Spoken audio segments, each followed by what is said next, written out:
जय हिंद फ्रेंड्स। दोस्तों, आज का वीडियो मैं आपके लिए बना तो रहा हूं, लेकिन ये वीडियो बनाते हुए मुझे एक्चुअल में बहुत ज्यादा परेशानी हो रही है। इसका रीजन क्या है दोस्तों? पूरे देश के अंदर अगर आप देखोगे तो एलपीजी सिलेंडर की बहुत ज्यादा यहाँ पे मारामारी हो रही है। पूरे देश भर में क्राइसिस का माहौल कहीं ना कहीं आ चुका है और इवेंचुअली सरकार अभी तक सोई हुई है। ये सबसे बड़ी बात है जिसको कि इस वीडियो में आज हम लोग कवर करेंगे कि गवर्नमेंट को क्या करना चाहिए। लेकिन सबसे बड़ा दुख मुझे इस बात का है कि गवर्नमेंट अभी तक जाग नहीं रही है, जो कि उन्हें जागना चाहिए, क्योंकि समय आ चुका है। देश में इमरजेंसी हालात हो जाएंगे तब जा करके आप जगोगे।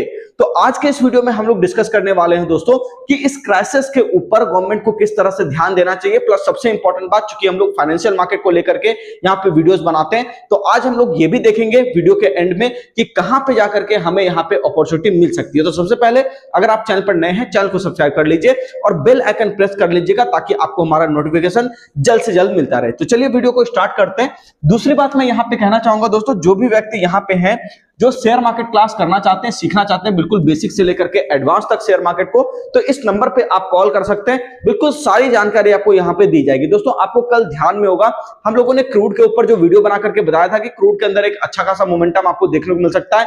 रीजन आपको दिया था कि स्ट्रेट ऑफ हॉर्मुज के ऊपर जो ब्लॉकेज हुआ है, जिस कारण से शिपमेंट अटके हुए हैं, इसी रीजन से थोड़ा आपका क्रूड ऊपर की तरफ जा सकता है। और आपने देखा क्रूड ने परफेक्ट तरीके से वहां पे टारगेट को अचीव किया है। तो अब हम लोग आज के इस वीडियो में टॉपिक को डिस्कस करने वाले हैं दोस्तों। सबसे पहली चीज देखिएगा कि इंडिया के अंदर एक बहुत बड़ा क्राइसिस यहाँ पे कहीं ना कहीं आ चुका है। रेस्टोरेंट जो है बंद हुए जा रहे हैं।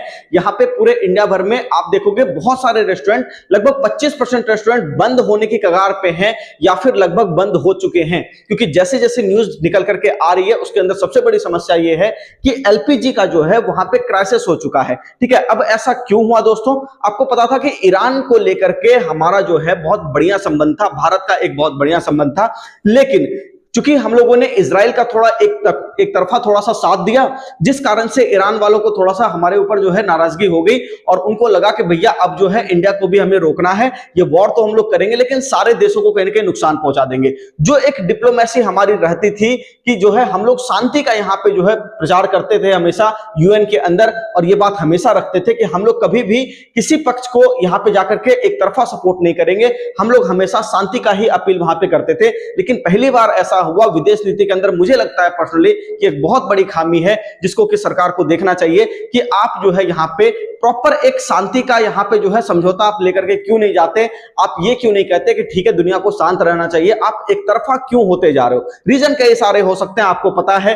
ठीक है, इसके अंदर जैसे एप्स्टीन फाइल भी निकला था तो उसके अंदर भी बहुत सारी चर्चाएं उठी, ठीक है ना। लेकिन कितनी सही बातें हैं, कितनी गलत बातें हैं। लेकिन सबसे इंपॉर्टेंट ये है कि देश की जो जनता है वो अभी सफर कर रही है, देश की जो जनता है वो समस्या में है। तो सरकार को कहीं ना कहीं सोचना चाहिए। सबसे पहला चीज मैं यहाँ पे आपको कहना चाहूंगा दोस्तों कि यहाँ देखिएगा, इंडिया जो है टॉक तो कर रहा है, बहुत बार कोशिश कर रहा है कि ठीक है एलपीजी का क्राइसिस कम हो जाए।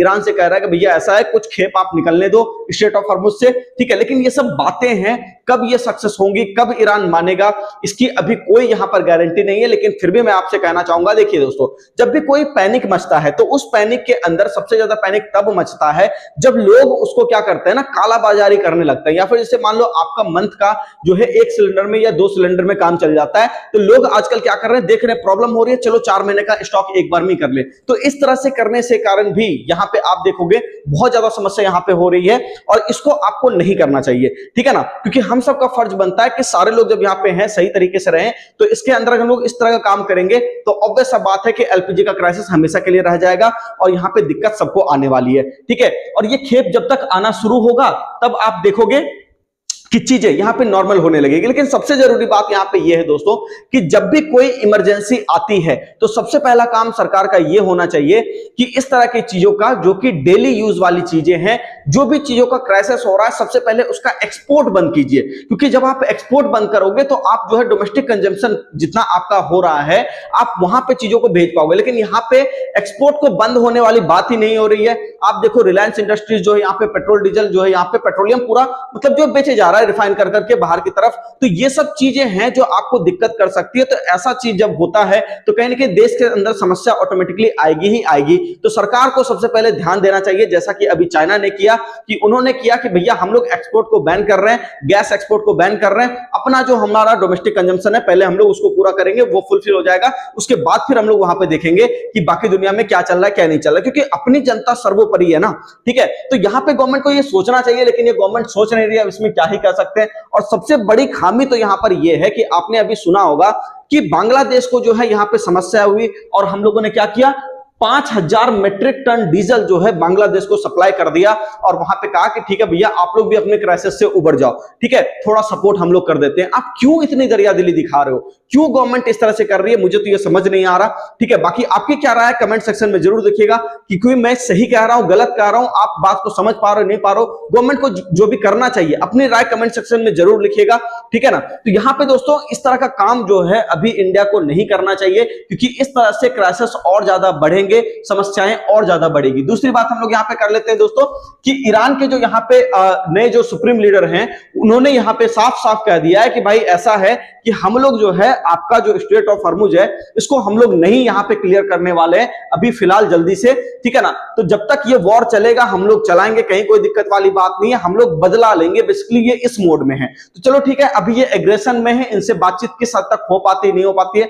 वो तो समय बताएगा, लेकिन इसका असर अगर देखा जाए तो शेयर मार्केट के ऊपर भी जबरदस्त पड़ रहा है। पिछले एक महीने से अगर आप देखोगे तो इंडेक्स अपना लगभग 9% यहां पे गिर चुका है। मैं निफ्टी की बात कर रहा हूं दोस्तों, सिंगल डे के अंदर 400 500 पॉइंट का फॉल यहां पे एक एक दिन के अंदर आ रहा है। लेकिन हाँ चलो ठीक है, ये तो हो गया बाजार वाली बात, लेकिन इसके अंदर मैं आपको ये कहना चाहूंगा कि कोई भी व्यक्ति है अगर यहां पे अपॉर्चुनिटी ढूंढ रहे हैं तो अपॉर्चुनिटी आपको सिर्फ क्रूड के अंदर ही अभी मिल सकती है, क्योंकि गोल्ड भी अपना स्टेबल बना हुआ है, ठीक है ना। और उसके बाद एक क्रूड ही ऐसा है जो कि आपको यहां पे बहुत बढ़िया थोड़ा हो सकता है कि आपको मोमेंटम दे जाए, ठीक है।